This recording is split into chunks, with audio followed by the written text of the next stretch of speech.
তো দেখো শখ করে গেছিলাম রান্নাঘরে একটু টিফিন বানাতে গিয়ে আমার হাল তো পুরো বেহাল হয়ে গেছে। কে আসছে?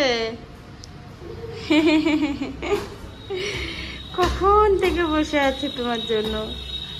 হ্যাঁ, তুমি আবার এটা কি নিয়ে আসছো? দুধ নিয়ে আসছো?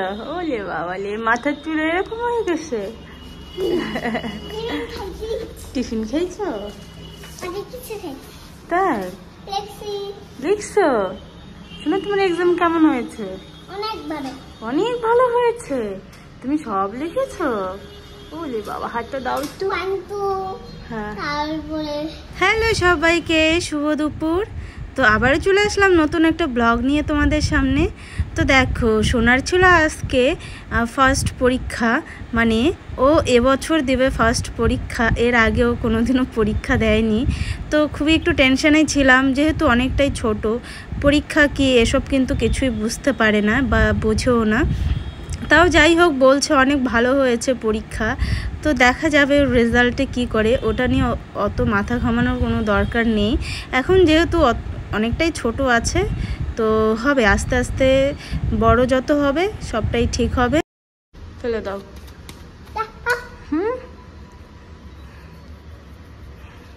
দাও, হাতে দাও একটু।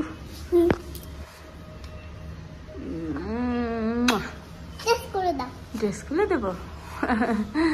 দেখো, বাচ্চা কিন্তু 5 মিনিট কম 5টা, আর এদিকে দেখো পড়ছে ঝমঝমিয়ে বৃষ্টি।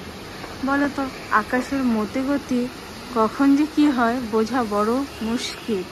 ভেবেছিলাম একটু ছাদে গিয়ে ভিডিও বানাবো, আর দেখো ভিডিও বানানো হয়ে গেল চপাট। কি মজা, তাই না বলো? বাইরে হচ্ছে বৃষ্টি, ভিডিও বানাও ক্যান্সেল। শুভ সন্ধ্যা সবাইকে। তো দেখো, সন্ধ্যাবেলা সুন্দর করে একটা সুতি শাড়ি পরে নিয়েছে, ইচ্ছে হলো শাড়ি পরার, তাই শাড়িটা পরে নিলাম। আর ওইদিকে সোনা ঘুমাচ্ছে, এই ফাঁকে আমি রান্নাঘরে গিয়ে একটা জিনিস বানাবো। তো চলো রান্নাঘরে যাওয়া যাক। তো দেখো, আমি বানাচ্ছি সন্ধ্যাবেলার টিফিন। বেশ অনেক দিন হয়ে গেল সন্ধ্যাবেলার টিফিন কিন্তু আমি বানাই না, যেহেতু এখন গরম পড়ছে সেই জন্য না এনার্জিটাও একটু কমে যাচ্ছে। এত গরমে এমনিতেই তো সারাদিন রান্নাঘরেই আমার কেটে যায়, তারপরেও যদি সন্ধ্যাবেলা একটু রান্না করি বা কিছু বানাই তাহলে তো আরও সময় আমার কেটে যায়। ভাবলাম যে না, চলো অনেক দিন হয়ে গেল লুচি খাওয়া হয় না, তো লুচির সঙ্গে কি আর বানাবো। তো দেখো, এভাবেই সেমাই বানিয়ে নিলাম।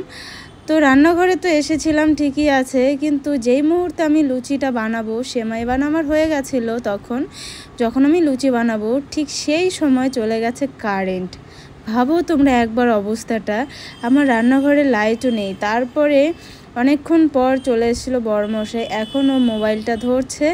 আর যেহেতু কারেন্ট নেই সেজন্যই আমার লুচি ভাজতে অসুবিধাই হচ্ছিল।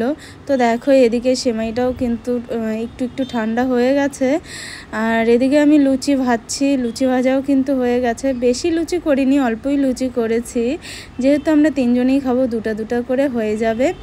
তাও চলো, কি করার, কারেন্ট গেছে তো কোনো ব্যাপার না, চলে আসবে। এদিকে মেয়েও বলছে আমি তোমাকে একটু হেল্প করে দেব। তো ঘুম থেকে উঠেছে মোটামুটি হবে আধ ঘন্টা, উঠেই আর কি রান্নাঘরে বসে আছে। কারেন্ট নেই, একা একা কি করবে ভাবো। একদিক দিয়ে কারেন্ট নেই আর একদিক দিয়ে গরম, ঘেমে একদম ঝোল হয়ে গেছে। তো হয়ে গেছে আমার রেডি সেমাই আর লুচি। তো চলো, এখন আমরা এগুলোই খাবো সন্ধ্যাবেলা।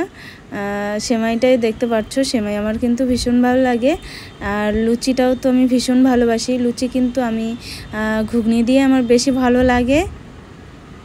তো দেখো, শাড়ি তো পরেছিলাম আর ঘেমে কিন্তু একদমই ঝোল হয়ে গেছে। তো দেখো বন্ধুরা, মোটামুটি 1 ঘন্টার মতো হয়ে যাবে কারেন্ট গেছে, এখনও আসেনি। আর আমাদের ঘরে যাই হোক একটু ইনভার্টার আছে দেখে একটু অসুবিধা কমই হচ্ছে। তো চলো, আজকের ভিডিওটা তোমাদের কেমন লাগলো অবশ্যই কমেন্টে জানিও। টাটা।